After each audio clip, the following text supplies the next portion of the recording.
Any questions about that or anything else before we go further? Yes? Say what? June midnight, right? 11:59 p.m., yeah. Is when it's due. Yes? How do you run your program from the command line? You're saying how do you run the command program from the command line? Yeah. Okay, so you need a command line. So I happen to have one here. But let me get a new one up. So to run an executable, you just type its name at the command line. The problem is Windows has to find the executable. So what Windows uses for that, and other operating systems, is a path. So there's an environment variable called path. It's a list of folder names. And when you try to run a command from the command line, it looks in every folder that's on the path to see if it can find an executable with that name. And if it can, it runs it. Yeah?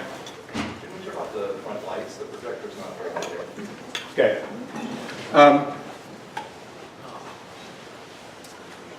So what you could do is put the folder that contains your executable in the path. But that's kind of a pain. The simpler thing is just to connect to the folder that has executable. So I go, I see, I know it's in my documents folder. So static methods is the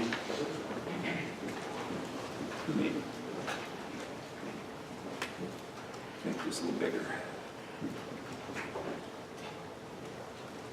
Okay, so static methods is my solution folder, and you see you know it's a solution folder because it contains that SLN file, which is the solution properties. It contains these folders here for the projects. So if I go into the demo, or grep, let's say, I'm now in the project folder, and you can see, you know that because there's this .csproj file that contains project information. Your source code, there's where the compiled code goes in the bin directory. So I go there, and if I list it, you can see there's a debug and a release. I've been working in debug mode, so I'll go to the debug folder.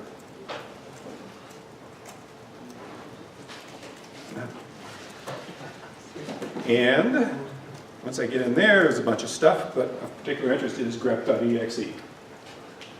And so if I say grep.exe, and I pipe example.txt into it,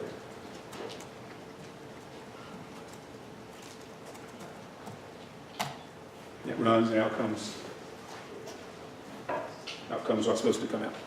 So the secret is, if you don't want to mess with the environment variable, just cd to the folder that contains the executable and run it. If you've got 3 that you want to run and they're all different folders, just copy them somewhere, run them from there. Okay, any other questions? Yeah? So I tried to follow this. It was on like Pizzazz, a similar example, but when I navigate to this directory, I cannot find a .exe file. What do you find? I find another folder that doesn't contain anything. I would have to look. Oh, Is it netcore app 2.1? that's the folder name that it contains. I have that too. Yeah? I have a solution. So when you go in, when you're originally creating your project, you have 2 different options. Console app .NET Core and console app .NET Framework. You want to choose the framework one, not the core. Okay, so see, there's this new choice that wasn't in Visual Studio before. When you're creating a console app, so if I come in and I say File, New, Project, I can either create a .NET Core or .NET Framework. Use .NET Framework. .Core is smaller functionality, but it's portable. But we'll just use .NET Framework. And you can probably go and change that after the fact. Just right-click on the project and change its properties to it. The problem they were having, if you couldn't hear, was he did what I did and still couldn't find an executable. Because I guess a .NET Core project is organized differently. Any other questions? Yes? For the palindrome class, are we counting like single symbols or characters as a palindrome, like for instance A or exclamation mark? Okay, let's think about that. The string that contains the letter X, why is that a palindrome? It's the same forwards and backwards. Empty string is a palindrome for the same reason. It's the same forwards and backwards. What about little x, capital X? Different backwards and forwards, so that's not a palindrome. Yeah, You will test some empty string on palindrome. I don't know if I will, but You should be prepared for that. yeah. Nobody's really mentioned this before, but like unit tests, like I expect this is on our own to write unit tests, or will we be graded for not writing unit tests? For this one, no. We'll make heavy use of unit tests later on. But for this one, you're sort of on your own for testing it. Okay. I mean, these methods are all pretty simple. So, you know, it should be easy enough for you to test with by whatever means. Any other questions? Okay. All right, so a couple things I want to do today. One is to finish talking about delegates, which we didn't get time to start last time. And the other is talk about version control using Git. And before I do that, there's one point I want to make that I didn't make before. So I'm going to try to zoom in here so I can show you some things. We had this demo project which made use of a method from this Hailstone project. Remember we wrote, the Hailstone project contains an implementation of an iterator which generates Hailstone numbers. And then the demo project contained code that referred to that method. And a question might come up if you try to do this. How does the demo project know? So if we go look at demo.cs here, and go down here, zooming in doesn't work very well. Okay, you see right there we say hail.hailstone. So how does it resolve that reference? How does it find that hailstone method? Yeah. Up at the beginning, didn't you have to write using hailstone so that it would know? Okay, close. So in hail.hailstone, hailstone's a method name. What's hail? It's namespace, similar to a package in Java. And if we go up to the top, which it won't let me, you can see using hailstone. That's, oh, okay. Okay, I was completely wrong. Hail is not a namespace. Hail is a class. So hail is a class that contains a hailstone method. That class is in a namespace called hailstone. So I could have said hailstone.hail.hailstone, namespace.class.method. But what I did instead was I said using hailstone at the top. And that says, okay, I can use anything in the hailstone namespace without qualifying it, just like importing in Java. Yeah? And how does Visual Studio like resolve that reference? Okay. Inside its own system? So it's one thing to know that we're referring to a hail class in the hailstone namespace. How does it go out and find that project that contains, you know, the definition of the class in the namespace? And for that, demo has to explicitly, so if I open up the references, you'll see that among other things, I'm referring to that project right there, Hailstone. So if I remove that, if I right click here and I remove it as a project, suddenly I am going to have problems with my program. I don't know, this zooming in is really painful. Okay, you see I have errors now. It doesn't know what the Hailstone namespace is, and it doesn't know what that class is. So if you want to use one project from another, so that what kind of project was this Hailstone project? Yeah? It's a DLL, it's a library. So that doesn't have a main method, it's just intended to be used by other projects. So to use that project from this project, I have to go to References, Add Reference, and there are various ways to add the reference. I'm going to click on Projects, and I'm going to click on Hailstone. I'm going to add Hailstone as a reference to demo. So now demo is referring to the project, and now it's happy. So you link projects together like that. So a lot of times you'll have a solution that consists of a number of projects, some of which need to reference the other. So that's how you do that. Yeah. So if we reference it like that, and then we go access the program in demo from the command line all the way into our executable, we can run the executable, it will have everything it needs to be able to find. Yeah, well, in fact, let's go look what happens. So let's see, this is demo, so let's go see what's in the demo folder.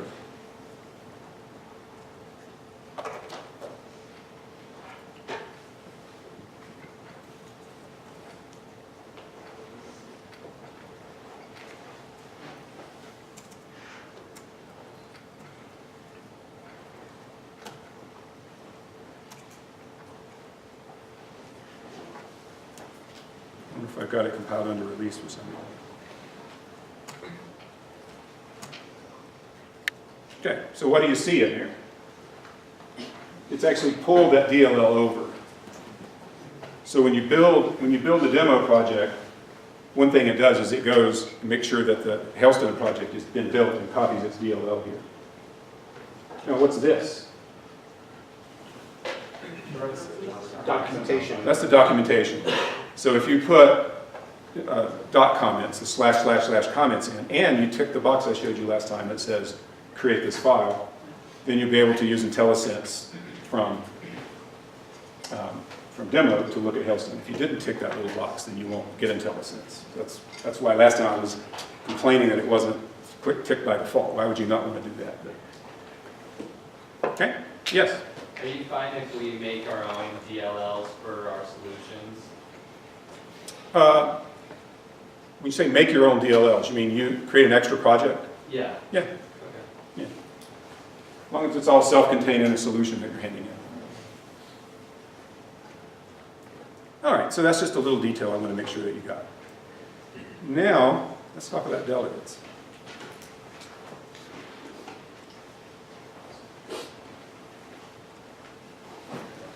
Okay, so delegate is just a term that C# uses for a method when it's being stored in a variable or passed as a parameter or returned as a result. So it's sort of a synonym for method used as a value. So that means methods are values in C#. You can declare a variable to hold a method. You can return a method as a result of calling another method. You can pass a method to a method. So you can create methods on the fly and save them. And that happens a lot. You won't get very far in the C# libraries before you see a parameter that's some sort of delegate. Now, does Java have anything like delegates? So yeah, Java has lambda expressions, which give you some of the functionality that delegates give you in C#, but not all of it. It's sort of hobbled. And in fact, C# has lambdas as well. So let's go on and see what it looks like in C# if we're trying to compare it to Java.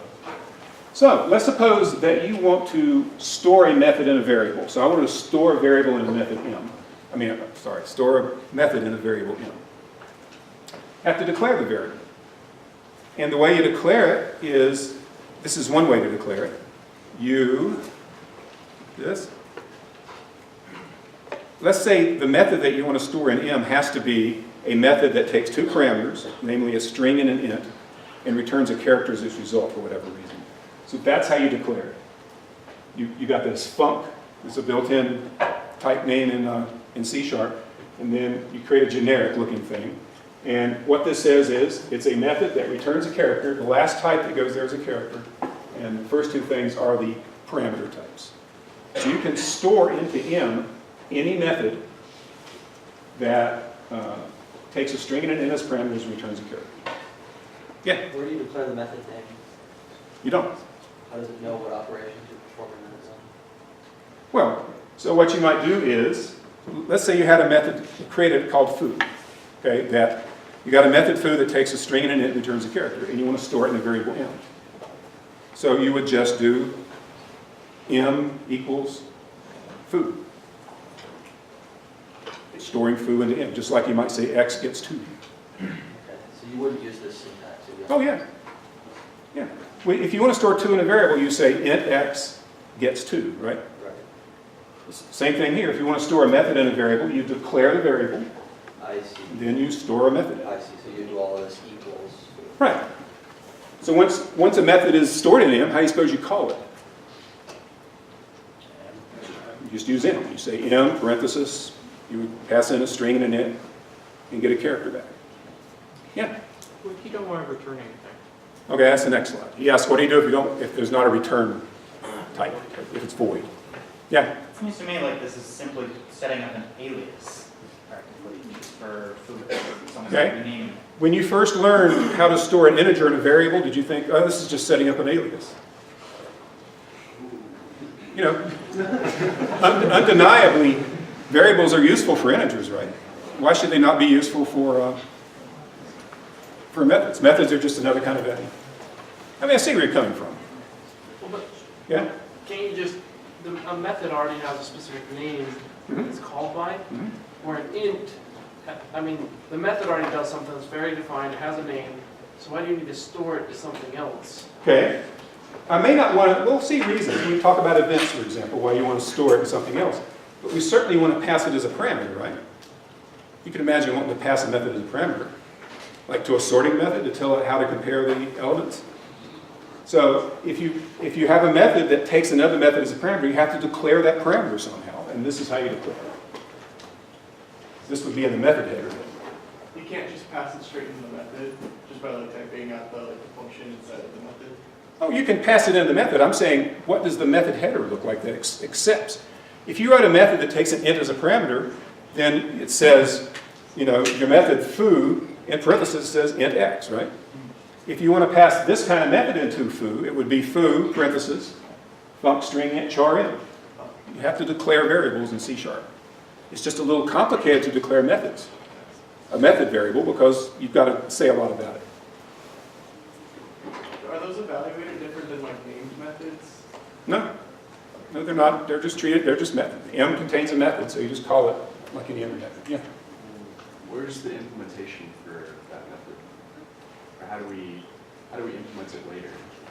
You don't. You implement, you have a method, I'm saying. You have a method sitting around called foo, Oh, okay. No. and you store it in M, or you pass it to a method that's expecting. We'll look at some code examples coming up. Yeah. Can you assign multiple methods to one delegate? Well, you can only store one method at a time in that variable, just like you can only store one integer at a time into an integer variable. Like if you wanted like An array of these. Sure, you could have an array of methods. oh cool. You just put a square bracket right here, and now you declared an array of such methods. You could have a list of methods. Yes? I know it would be highly discouraged if possible. Can you use auto? Well, okay, so there is a, Prefacing M and then you. yeah, so what you can do is var in C#. Okay. So you can declare any variable var m, and then it will try to figure out from context what Oh, goes into the variable. Yes, I see. Right, but that'll work as long as you're initializing it with something they can look at. Okay. It won't work, though, if it's in a method header, because there you have to spell it out. All right, now, you might think if we wanted to declare a void method, we'd just put a void right here as the last thing. But it turns out you can't use void in a generic in C#. So to declare a variable that holds a void method, you use action instead of func. And so then this would be a method. You could store a method in M that takes a double and an int and is void, returns nothing. So there you got it. Func for things that return, action for things that don't. All right, now, there are other ways to declare it. There's a delegate keyword. So you can just say delegate and then int compare int m. That looks like a method header, right, up to the semicolon, if you took away the delegate. What that does is it declares comparer is a new type name. And now you can declare variables of type comparer. And what kinds of methods do you suppose you could store into M here? Yeah? Anything that takes in 2 integers and returns a single integer. Right. So anything that takes 2 ints and returns an int. So if you don't like seeing, things like that and things like that can look kind of confusing. This way, you could go one place and just say, okay, I want any method that takes 2 ints and returns an int, I'm going to call a comparer. And then I can declare variables of type comparer. But it makes your code easier to read. You're giving a name to something instead of calling it action int, comma int, comma int. Yeah? Does that mean you could write delegate void, whatever? Yeah. So if we place that int with a void, then we would still use compare, but the methods that get stored in that variable would have to be void methods. Actually, I'm not sure if I just said the truth. It might be possible to store non-void methods in, but their return value would be ignored. That's what I think is really the truth. Yeah? Is the compiler going to get warnings if you haven't filled out the parameters correctly? Yeah, it's like anything else. If you try to store the wrong kind of method in here, it's going to tell you, just like if you try to store a double in here, it'll complain. All right, so what's that mean? What kind of method is going to be stored in M1? Any method that takes a double returns an int. What about that? No parameters and returns nothing.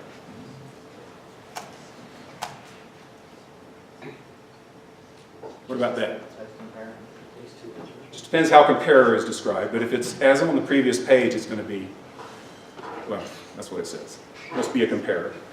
Previous page says what a comparer is. Takes 2 ints, returns an int. Okay, let's look at map. How would you describe it? What does map take as parameters? It takes a list of strings, that's clear. What's the second parameter? The second parameter needs to be a method where you might use the word delegate. Again, there's synonyms in this context. A method that takes a string and returns a double. So you give it a list and a method, and what does it give you back? A list of doubles. Now, what do you think, given the name?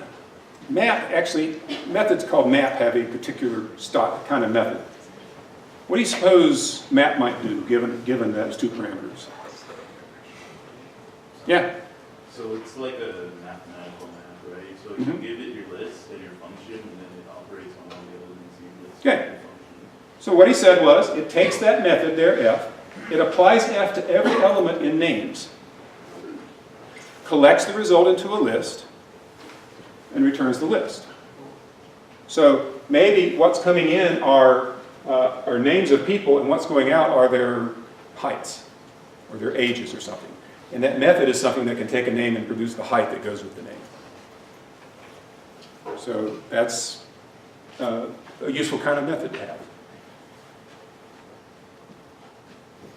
So if there weren't delegates, if you had various kinds of methods, each of which did the same sort of thing, takes a list of strings, converts it to a list of doubles, you'd have to write a separate method for each type of mapping you wanted to use, from strings to doubles. But this way, you write this code once.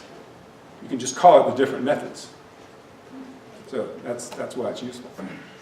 Now, sometimes it's convenient to be able to create simple methods on the fly without having to go through the rigmarole of declaring them and giving them a name.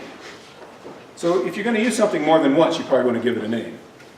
But sometimes you just need a method that squares its parameter, because you want to pass it as a delegate to some other method. And you don't want to go and declare a square method. So this is called a lambda. And that's how you create it. What this says is, this is a method that takes a parameter x and returns x times x. You don't have to give types. You don't have to give names. I didn't even have to write a semicolon in that case. And Java, just make sure you're using it consistently. So if this method ends up being applied to ints, that's good, because ints have a multiplication operation. Apply it to doubles, that's good. Try to apply it to strings, that won't fly. Yeah. Do you need anything before or after that, or is the greater than sign is what denotes the method? The way we know it's a lambda is, yes, because of that equal greater than sign. Okay? That operator there tells us this is a lambda. Now you wouldn't just do this. You would do this probably in the parameter list to a method that you're passing this to. Because a lambda by itself is of no use. It's sort of like typing 2 into your program. It's no good unless you do something with it. Now, there are lambdas in Java. What's the difference? The syntactic difference. Yeah? Doesn't Java declare the type? No, you don't have to in Java. You can, but you don't have to declare the type. Yeah? The syntactic difference? Yeah. Isn't it to open close parentheses, a dash, and then the greater than sign? Yeah, so, I mean, you got this as well, but yeah, in Java, instead of an equal sign, they use the hyphen. So you can get confused if you program in both languages a lot. So that's as simple as it gets. Here's another delegate. It takes multiple parameters, so I had to put them in parentheses with a comma. And here's the body, which is just an expression. So that right there is a method that takes its, that averages 2 parameters. I could apply this. I could put parentheses and apply it to 3 and 4, and I would get 3.5 back. Yeah? How would I store the return variable? How would I capture that? I mean, how would I store what? The a plus b over 2 that comes out. Well, I'd need to maybe store this in a variable. No, AB doesn't come out. AB is what goes in. No, but you've got whatever the output is, a plus b over 2 that comes out. Yeah. How would you store that if I wanted to keep that? How do you store it? When you call any method, how do you store it? You store it in a variable. So would you just say x equals? No, I would. This is a method, so I could imagine put a parenthesis here, and I pass 3, 5 to this. The value of that whole thing would be 4, and I could store it in a variable. That's not what you usually do. You usually create a lambda in order to pass it in. When I show you a code example, it'll make more sense. Obviously, you just don't create lambdas. You create them in order for them to be used. So what's missing here is how to use them. So right now, I'm just interested in creating them. And here's another lambda. Those other ones had, after the arrow was just an expression, and that was the return value of the method. This is a lambda that's a void method. It just takes in 2 strings and prints them out. So there's another lambda. Just a way to quickly make an anonymous method. Okay, and you can have arbitrarily complicated stuff between those braces. You can have loops and so forth. Typically, though, you don't do that. You want to make your lambdas are usually just dirt simple. Yeah. So in terms of that being a void lambda, is the only reason it's a void lambda is because you're just using console.writeLines? If Yeah. I did like S1 plus S2 inside of the body of the lambda, would that still be? No, if I added a third statement that said return S1. So in the past examples, you didn't have a return statement inside of it because it was just like one quick statement. Does that mean Right. that? No, the difference is this one is made up of, the body of this is a statement. The body of these were expressions. Okay? You have to know the difference between an expression and a statement. So a statement does something. An expression is a small syntactic name that has a value, like 2 plus 3. So could you throw in, on the other example, could you throw in an expression just after the 2 statements? No, it have to be another statement after the semicolon. In between 2 braces, you have to have a sequence of statements syntactically. So what you could throw in is return S1 or return S2. Yeah. So when you use the braces, then each line has to be a full Statement. statement. It's like the body of a method, which is what it is. It's exactly what it is, the body of a method. And it's a shortcut. If we didn't have the shortcut, what we'd have to do is put this in braces and say return x times x. But since this is really the most common case, it made the case where there's just an expression whose value you want to return. It just made it this easy. Okay, so let's look at a code example. So I'm now switching to delegate examples, and remember, we have to make it the startup project if we expect to run it. I'm going to go to delegates.cs. Somehow I've gotten some stuff in there. Make this large, blow this up. Okay, let's see. So I'm just creating here a list of strings, just for the heck of it. And here, I'm calling there's a built-in method in C# called sort that'll sort a list. So I'm just sorting the list. And then I print out the list, just to see that it's working. Okay, so let's run it and make sure it works. Why did it do that? I'm not sure. Okay, so you can see up here,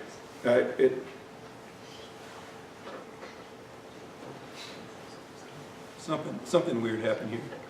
No, but I was expecting the same. I'll come back to it.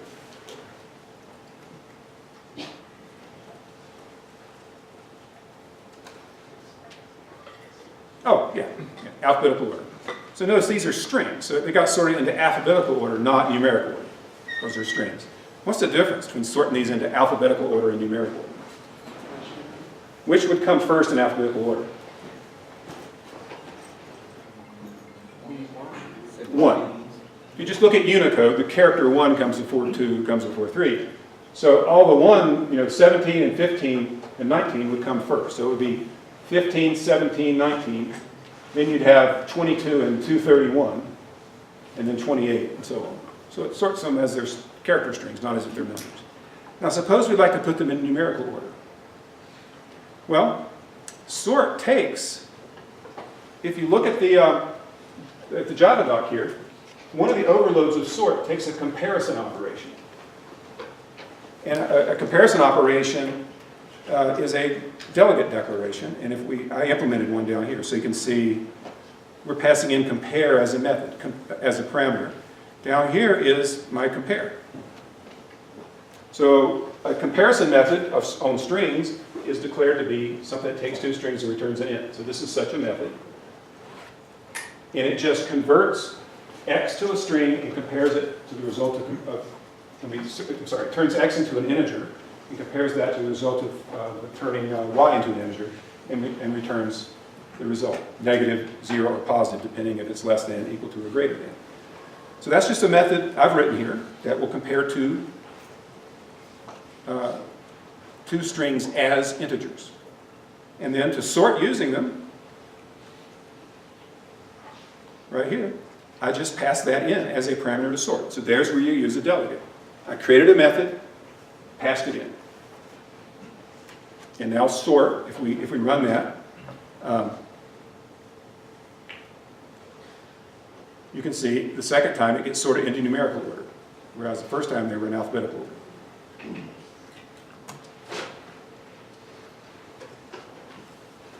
Right? What's happening here?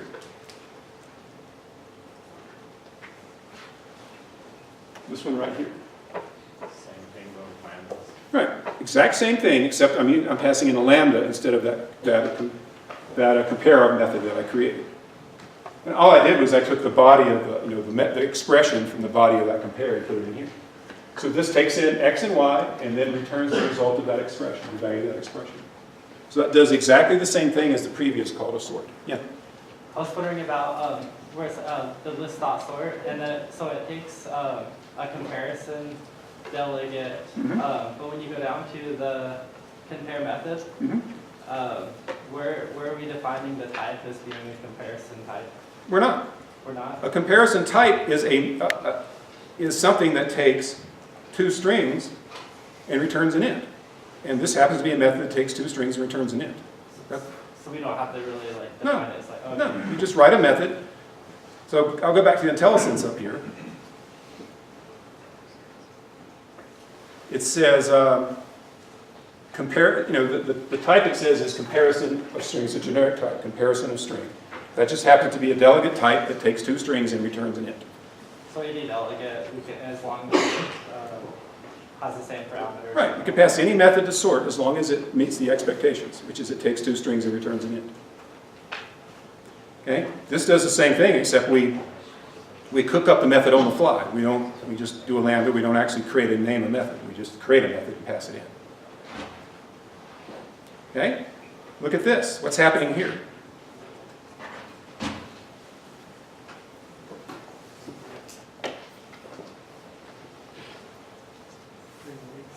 Sorted by how many characters are in the string? Comparing, remember, these are strings of digits, so we're just sorting by the number of digits in each string, number of characters in each string. So it just compares the length of x to the length of y. And we just, rather than creating a named method that does that, we just create a lambda that does that. And it sorts for us. Okay? Here we use the map method. So map takes in this case, it takes a list of ints and a method from ints to ints and returns a list of ints as a result. Now it doesn't actually, yeah, it returns a list. Oh, this map, okay, this map is different. This map actually modifies the list being mapped over. So what this map does is it replaces every element in numbers with the result of running this method on it. So what will happen to our list 3412 when we call map on it? It will be 91614. So it's sort of a destructive map. Let's go look at how map is. Okay, look at the header of map. What does it take as parameters? It takes a list of ints and a method that takes an int and returns an int. Any method will do. And what it does is it looks at each element in the array, of the list rather, and applies a method to it and stores it back on top of the original element. So that's just another example of, this is the delegate declaration here.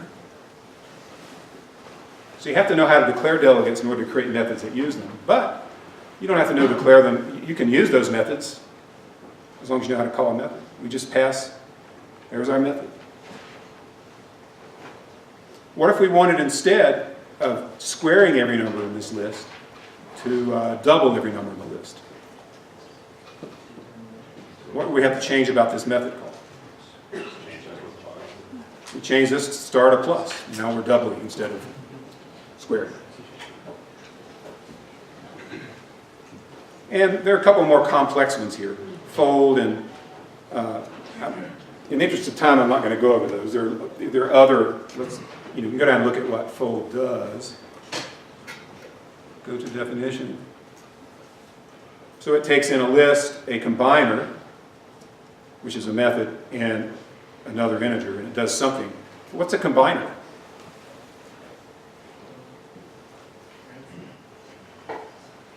Yeah? Takes two ints, returns an int. Right. Up here is a declared combiner. So it's a method that takes two ints and returns an int. So rather than declare this as func int, I just declared combiner and then used the combiner symbol here, just to make it a little clearer. Now, you may be sitting there saying, well, I don't understand delegates, but fortunately, today will pass, and it won't matter. But that's not true. You'll be using delegates all semester, because you just can't use the C# library, the .NET library, without delegates.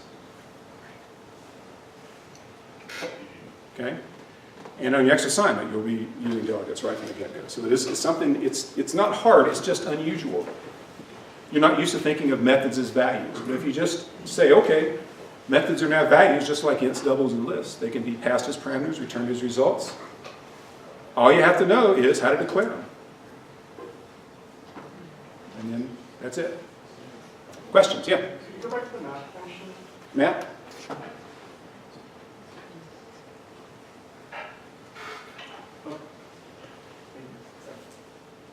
Any other questions? Yeah? Up in your lambda expressions when you declared them, you didn't have any return statement. Is the compiler just intelligent enough to know that this expression should then be returned? If the full body of a lambda is an expression, a single expression, then yeah, the compiler just turns that into a return statement that returns the value of the expression.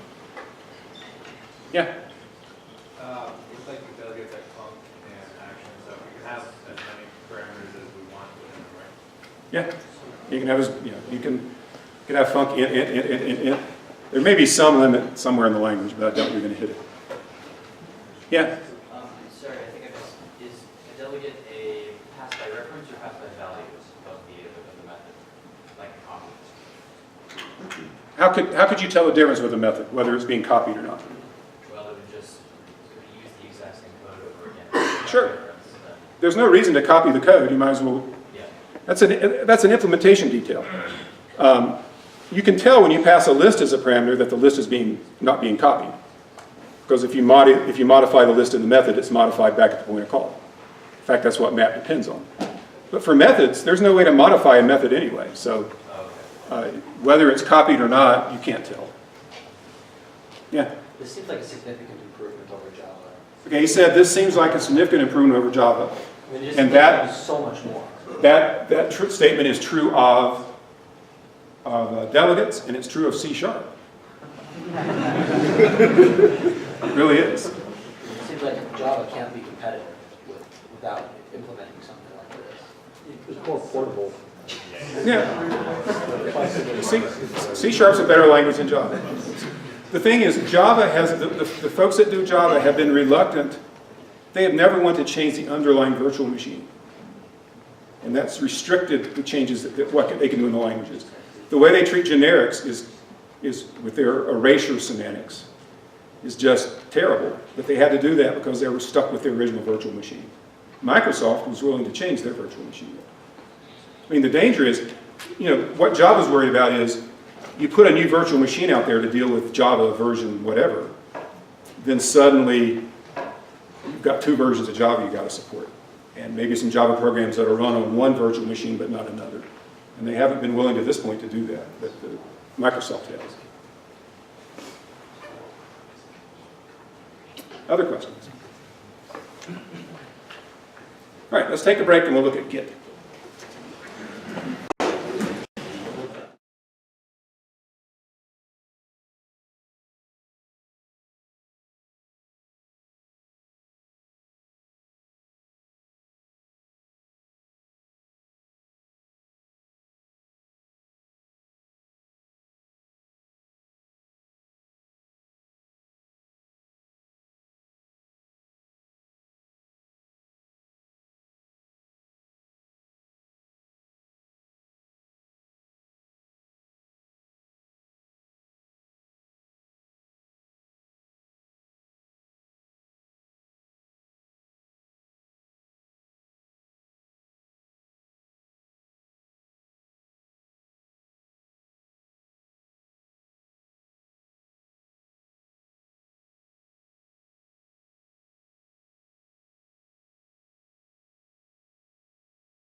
Okay, so one thing I want to be careful about pointing out,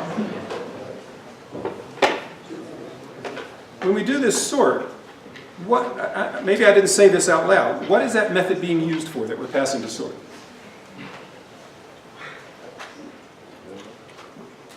Yeah. It's a comparator, it's used to define ordering among the elements. Right. It's used by the sorting algorithm when it has to compare two elements. Because any sorting algorithm, most sorting algorithms work by comparing elements. And they can use less than or greater than or whatever. All we're saying is that sort method is written not to compare using less than or greater than, but to compare using that method that you're passing in to compare things. So all that method does is the comparison method. The sorting algorithm still has loops and recursion or whatever. It's just that it uses the delegate anytime it needs to compare two elements. So I don't want it to seem like magic. Okay, so back to some slides. And I want to see if you've ever had any of these experiences in programming. So sometimes you work on your home computer, sometimes on a computer up here, and maybe you email your files back and forth, or you put them on a thumb drive, and one day you forget, or you send the wrong files, or you delete the email, and you sort of have to wait till you get home in order to make any progress. Does that ever happen?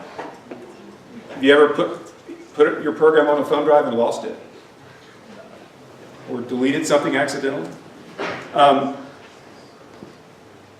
Okay, and I guess this is what I just said. You stored the latest version of your final project on a flash drive, and you're feeling pretty good, but your hard drive failed and you lost the flash drive. Your program was working, but you made one last change to get some extra credit, and it broke it. And you can't figure out how to get back to where you were. Does that ever happen? You're working with a partner and you're having trouble coordinating. You're mailing code back and forth. It's hard to keep track of the latest version and you keep overriding each other's work. Does that happen working with a partner? Yep. Any other things like that happen? Yeah. Storing a program on just a different cloud device, and then we try and access it from this computer, my computer. It doesn't read it properly because the drives and stuff are... Okay, so problems with synchronizing in the cloud, you say. Yeah? This is more with a Git war story. Someone didn't work on a branch and overrode the entire project as a blank project. Okay, so someone misused Git, it sounds like. So, anyway, version control is designed to solve these types of problems. I advocate version control, and I use it to some extent, but I have to admit that my own code that I've written over the years is strewn. The computers I have that are still working contains code that I wrote. The computers that are broken, what I've done is I've had the disks read and transferred to the computer that was working at the time. So if I go back into enough zipped up archives, I can usually find what I'm looking for. But that's my stories. I'm just completely unorganized. And if I don't use some code I've written regularly, finding it will be a problem. Version control is the solution. So there are various approaches to version control, but really nowadays people just use Git. And so that's what we'll do. So Git is a protocol for version control. That's distinguished from GitHub. GitHub is just a website where you can have things called repositories. And repositories are central to Git. So it's just a place in the cloud that you can use in unison with Git. But you don't have to use GitHub for version control. There are other, there are other options on the cloud you can use. But we'll use GitHub. And in the lab tomorrow, what you'll get is some GitHub credentials. Even if you'll all need to create an account on GitHub if you haven't already, if you don't have an account. But we'll be giving you access to a class, it's called an organization on GitHub, in which you'll be getting some repositories to use in this class. And the way you'll submit assignments after this one Thursday is by pushing things up to GitHub in the repo. You have to put it in the one we give you. You can't put it in one of yours that you already have. Yeah? Does our GitHub account need to be tied to our University of Utah account? No, your GitHub account just has to be any GitHub account. Yeah, doesn't have to be tied. Okay, So let's think about Git. When you start using Git, what you have is you have a repository. So for example, starting with assignment 2, you'll start working on the spreadsheet project. And that'll be assignments 2, 3, 4, 5, 6, 7. So you'll create a repository called spreadsheet or SS or whatever you want to call it. And that'll contain all your code for the spreadsheet. So you're starting on some endeavor, you create a repository to hold that endeavor. Now maybe simultaneously you're working in another class. Maybe you have another repository that holds code for it. Or maybe you want to use the same repo. It doesn't really matter. The repository tracks the complete contents of some folder on your computer, including ones that are folders that are contained in folders that are contained in folders. And it also keeps track of a history of how it has changed over time. So the idea is that at any point, you can go into the repo, you can see the current state of your project. You can also go back and see the state the project had a month ago or a year ago, if it's that old. So it makes it possible to if you mess up, in some cases, to go back to where it were. So the repository is that unit. So the repository is sitting on your laptop. So the way it works is you're working along and you decide, okay, this is in a good stable state. Before I mess with my program anymore, I want to remember this. So what you do is you create a commit. So when you ask Git to create a commit, what it does is it just saves all of the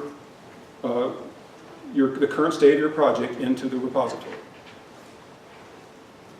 And now any more changes you make will not affect that saved commit. That commit is saved. And now you work some more, and maybe you create a second commit. So that means you had commit 1, which was your initial commit. Then you did some more work and decided, okay, I want to commit this, so you commit it. Now you have 2 snapshots in the repository. Then you create a third commit, a fourth commit. So you can see we're getting this list of commits. This is the latest commit. There may be some changes you've made that you haven't committed yet. And you can go back in time to these places where you created commits. Okay? So what's the use of having old commits? Why is commit 2 useful when you have a later commit? Yeah? If you have to backtrack. Right, that helps with the messed up scenario, right? You commit 4, you realize you made some terrible mistake, and so you want to go back to some previous commit and where it worked and start from there. And that's entirely possible. But there is a burden on you. This isn't like, doesn't solve all your problems. So how could you mess up using Git? Yeah? Well, it doesn't do this every time you save. You have to Right. physically make the decision to say, okay, I want to revise it at this point. Yes. And so if you forget to do that, just like a normal program, you forget to save, you won't have any versions. Right. Right. You won't get commits unless you create them. You periodically have to realize you're in a good place to create a commit and do it. Now, there's no harm in creating commits. You could, if you wanted to, create a commit with every keystroke. In fact, so you took 2420 last semester, and didn't you have spyware installed into your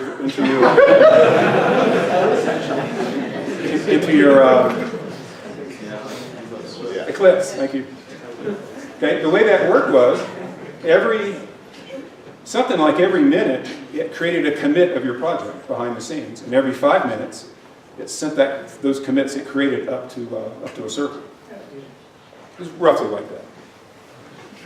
Okay, so you could create commit every time you hit a keystroke. I guess you could set up Visual Studio to do that, but would that be useful to have a commit of the state of your program every time you hit a keystroke? No, because how would you go back in time to a useful commit, right? So when you create a commit, you add a comment, you add text to the commit, and you say what it was, so that you can look at it and say, oh yeah, that was when it worked. Okay, so you have to decide when your program is in a good state to commit. Or, as often happens with me, it's like, oh, I haven't committed in a really long time, I better do it right now. Yeah? Let's say commit 4 is bad, and you want to go back to commit 3 and then do a new commit. Does it erase commit 4? Well, unless in principle, the commits are never deleted. In reality, I think you can, if you know enough about Git, you can probably go and destroy old commits. But as long as you stay away from esoteric commands, the commits won't go away. Now, what you can do is you can go to commit 4 and you can revert commit 4. And that will, and then commit it. Now you have a commit 5, which is the same as commit 3. So 3 existed, 4 with some changes. 5 is the result of undoing the changes you made going from 3 to 4. So 4 is still around, but now you have a new commit that's just like 3. So you don't want to delete old commits. Yeah? Is there a way to like branch your project? Yeah. He asked, is there a way to branch? Yeah, we'll talk about that. But just as a preview, you might get to a point where you decide, you know, at this point, there's 2 ways I could proceed. You know, I'm not sure which way will work best. And you can create a branch. Now you have 2 branches you're working on. Yeah? Is there ever a way you could run out of space by making too many commits? Okay, ask, is there a way you can run out of space by making too many commits? Well, so basically, when you put a directory, a folder under version control, that folder will contain a directory called .git. And inside that folder is where it keeps all the repository. And it tries to be economical about the space it uses. It tries to be efficient, but I suppose, yeah, enough commits you could run out of space. All right. And, you know, when you see in the lab tomorrow how to use Git inside Visual Studio, you'll find it's easy to go back in time. You can go back and easily look at inside Visual Studio. You can basically say, go to that commit, show me what the program looked like right then. So you might think a repository contains a list of commits. But I just told you it doesn't because you can branch. Okay, so let's talk about branching. Let's say you have 2 commits, master 1 and master 2. And you create so by default, I should say, by default your branches, your initial branch when you create a repository is called master.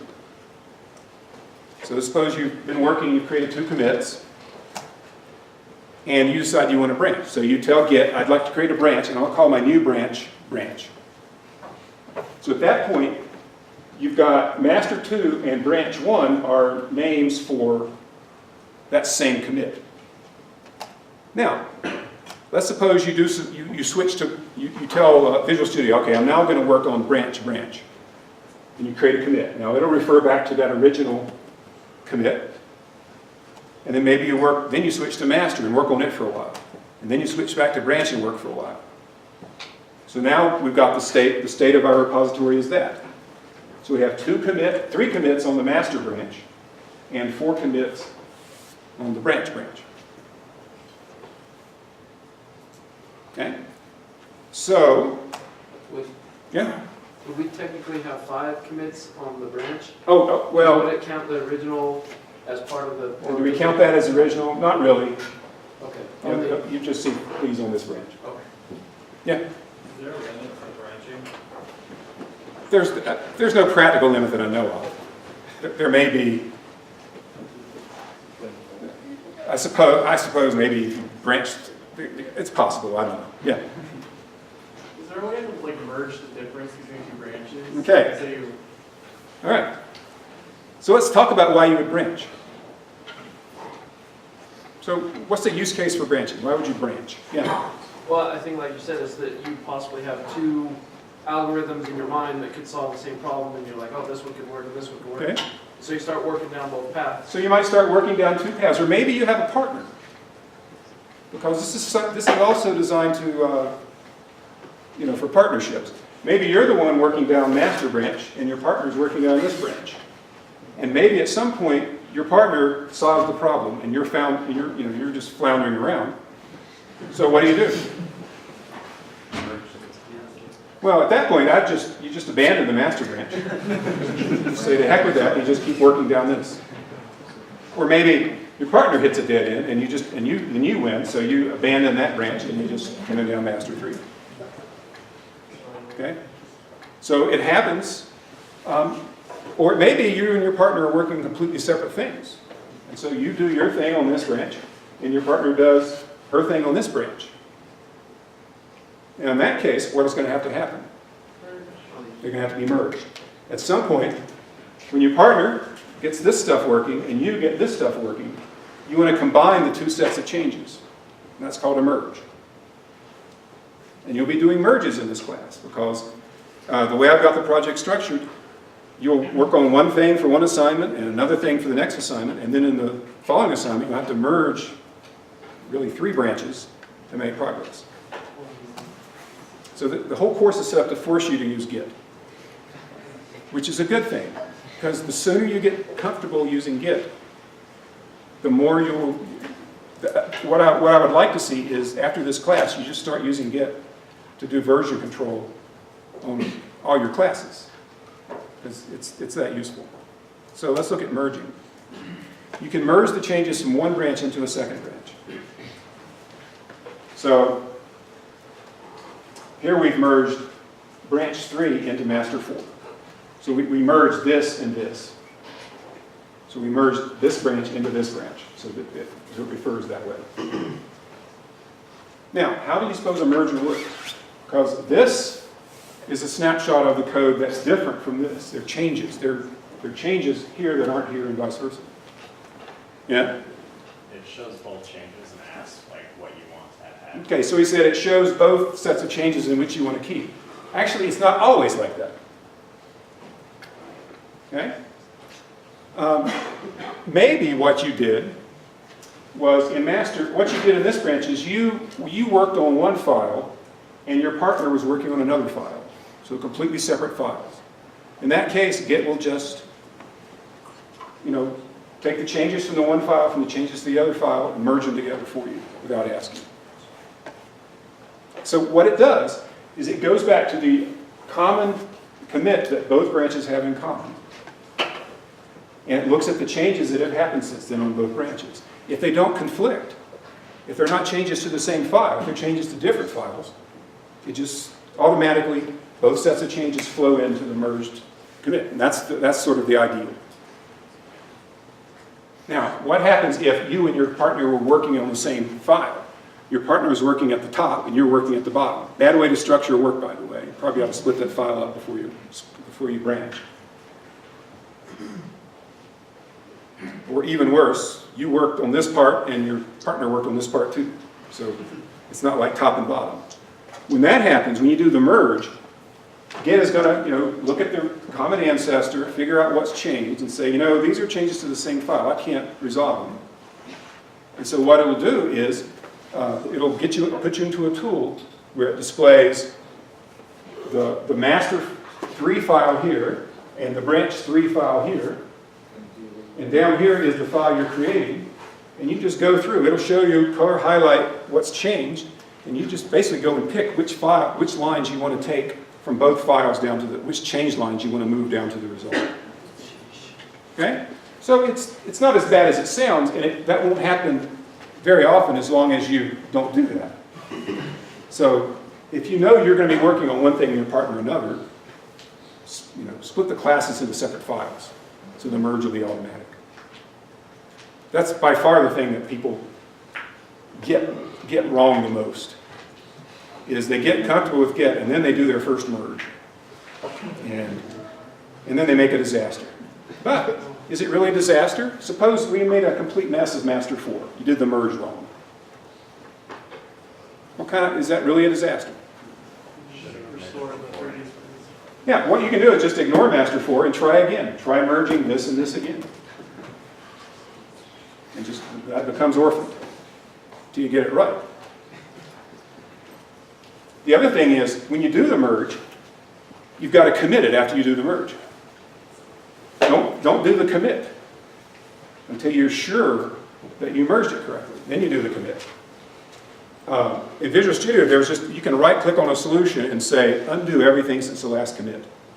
That's not even using Git. It's just going to blow away everything that you used, every change you made since the last commit. And that can be a useful way of getting out of trouble.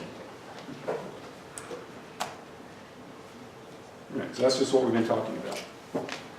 And so the model that Git uses is a repository is a directed acyclic graph of commits. So you see it's directed, we have arrows, it's acyclic. There are no cycles, right? We can't go around and around following arrowheads always. There are no cycles, but it is a graph because of merges. So it's a tree because of the branches, and then it's a graph because of merges bring branches back together again.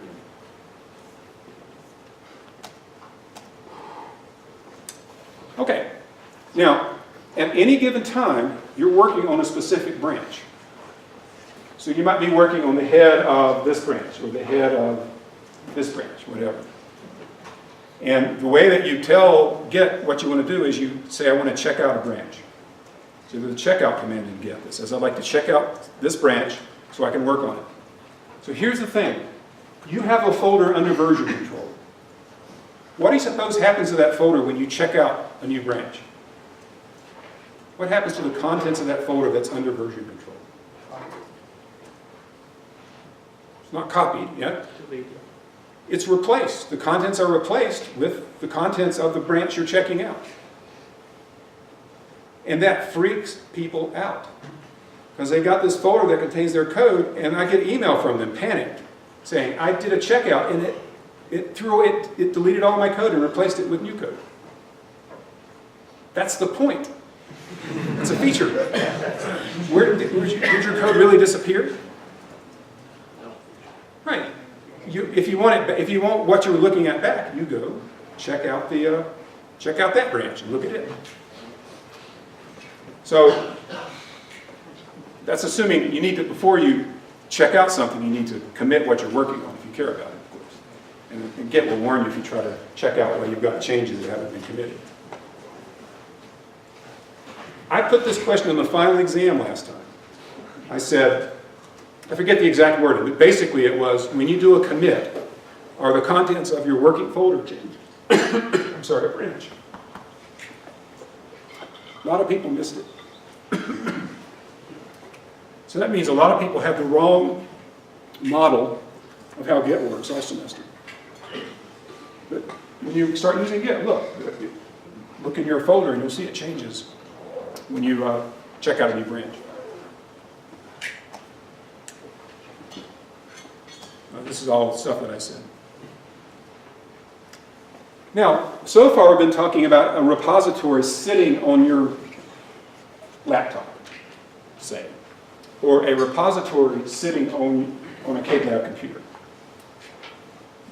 which is what you'll be mostly working with. You can also have remote repositories, like one on GitHub, or one on Bitbucket, or whatever.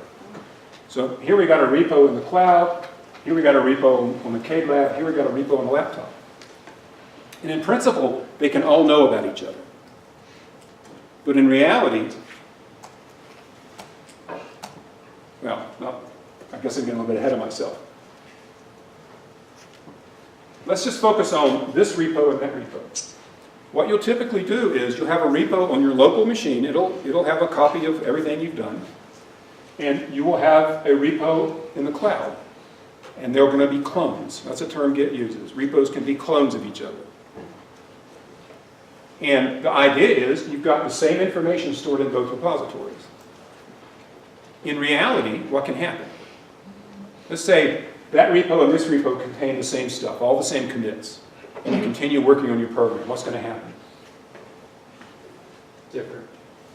Right, you're going to make changes on your laptop, right? You're working along, you make a commit. Working along, make a commit. And in the end, you've got commits down here that aren't up there. And so there are Git commands. There's a push that basically says push all the commits on the current branch, the new commits, up to the repo. And there's also one that says pull changes down from the repo to here. So there are ways to get them back into synchronization. Yeah? Do you have to designate where you're pushing and where you're pulling? You have to say, if you have more than one remote, you have to say, push to this remote repository versus that remote repository. You could have multiple cloned repositories up in the cloud. In fact, a common thing on assignments you do for me is, I will have a repo that contains the starting point for your assignment. So you will have to pull changes from that repo down to yours. You'll clone my repo. You'll pull down my starting point code. And you'll also have a personal repo up on GitHub. And when as you work, you'll be pushing things up to that repo. Yeah? Can you create it so that each time you open up the project or whatever, it'll automatically do those polls to get you up to date, or is that something Okay. you will have to manually? So he's asking, can you automate it? And you can, but in our environment, no, you'll have to do it automatically. Okay. So here's the thing. If you go look up, information on Git, or you go to Stack Overflow and you know, look up questions about how to use Git, you'll find that Git is defined as a command line program. So if you're using pure Git, you're sitting on a command line and you're issuing commands like git push branch. And that'll push a branch up to the remote repository, or git pull branch, or git fetch branch, or whatever, or git commit. And because of that, it's easy to write scripts. It's command line, so you can write command line scripts that do what you say. Every time you log in, it brings things up to date. I encourage you over time to learn how to use the command line. What I found is that between getting to learn this model that I'm giving you of how Git works and learning the command line at the same time can be tough. So Visual Studio has a plugin that helps you do this, and that you'll be learning in the lab tomorrow. But it's not a full-featured plugin. So there's aspects of Git that are supported. If you want to use those, you'd have to use Git from the command line in Windows, which isn't as hard as I'm making it sound. It's just you're not used to using command lines, most of you. Okay. What's the advantage of having your repository cloned on GitHub?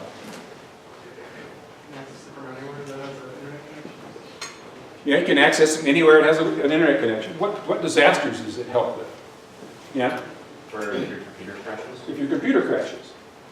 So you should frequently make commits in your repository.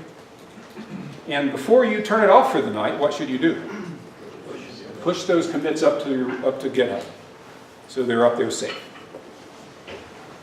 And then you may have repository, maybe you have a laptop and you have a desktop, and you want to work on your desktop for a while. So you work on your laptop, you created some commits, you pushed them up to that repo, then you come to work here and you've got another clone. There are 3 clones of that same repo. So what's the first thing you should do? Pull. You pull the changes down from up there, down to here. Now, in principle, you should be able to push and pull back and forth between these repos. But in reality, you go through the cloud just because it might not be straight. The bottom line is, to make it work here, you'd have to have a Git server running on one of these things instead of just a Git client. So we just let the server be up there. Okay? Now, another thing is, this could be you, this could be your partner, each with a clone of a repository that's also cloned on GitHub. And so when you make changes, you push them, and then you tell your partner, I've made changes. Your partner pulls. You have to communicate. You have to say what's going on. And hopefully you structure your work so that when your partner does the pull, she doesn't have to merge. She might have to. It's nothing to be feared. But, you want to learn the other aspects of Git first. All right, let's talk about creating a repository. So in the lab tomorrow, you're going to be going through all this actually in Visual Studio using Git. So you can create an empty repo, or you can clone an existing one. And so what I recommend is that what you'll be doing in lab tomorrow is cloning a repo that I've given you on in GitHub. So maybe it's empty. Anyway, you clone the repo, and now you've got a repo in the cloud. You've got a repo on your laptop or whatever. So there's a git clone command. You can also create a new empty repository from scratch. What I do when I want an empty repo is GitHub has a web page. I go there, I create an empty repo up there, and then I clone it. That gets it in both places. Now, your repository here knows what's in the remote repository. So it says here it keeps a copy of the GitHub repository. It knows the last time it heard from that repo up there, it knows what was in it. But that gets out of date. And so there is a command called fetch. So typically, before you do a pull, you got to find out what there is to pull. Maybe there's some new branches. Maybe there's some new commits. So the fetch operation just updates this information about the remote repository. So when you use that Visual Studio plugin, you'll see there's push, there's pull, there's fetch. Fetch doesn't change anything about your repo, it just, except this, it just updates the knowledge of what's in the remote repo. And then you can do a pull and get things down. So that's what fetch is. That's how you find out that old branches have changed and new ones have been created. We talked about push. You push changes to a remote repo. It may be that these changes are incompatible with the changes up there. So there's a file that was changed up there, the same file was changed down here. In that case, the push will fail. So what do? You made some changes. The problem would have been that your partner also is referring. Your partner has changed some code and pushed it up. And you change the same code and try to push it up. And Git's going to say, no can do. There's been an incompatible change made. You have to pull. So when you fail to push, that means some merging needs to be done. But the merging has to be done on a pull, not on a push. So what you have to do is pull, merge, and then push. Yeah. When you pull, because if you haven't committed what you have currently, when you pull, will it automatically try to just wipe out what you've done, or will it bring it up and say, you're pulling? Yeah, I think if you have uncommitted changes and you pull, it's going to warn you that, are you sure you want to do this? Yeah, before you pull, you need to make sure you've committed. Yeah. If there's conflicts on the pull, it tells you. Yeah. Or unless you just go straight to pull in. So when you pull and there are changes, it'll merge them automatically if it can. Otherwise, it's going to tell you there are conflicts you want to merge. Almost done here. So that was pull. We just talked about that. And this is what I also told you. If you try to look up for help on Git, you're going to be told about the command line. And so the challenge, if you're using that plugin, which most of you will be, the challenge will be relating what you're reading about for command line advice to the actual plugin itself. So either you can wholeheartedly use the plugin, use the command line, forget about the plugin, or you're going to have to resign yourself to getting help about the plugin from one of us as opposed to from the web, because there's much less help available on that plugin. But either way, your goal should be ultimately to become familiar enough with Git that you just can't think of not using it in your program. All right, we'll end there. Tomorrow's lab is really, really important.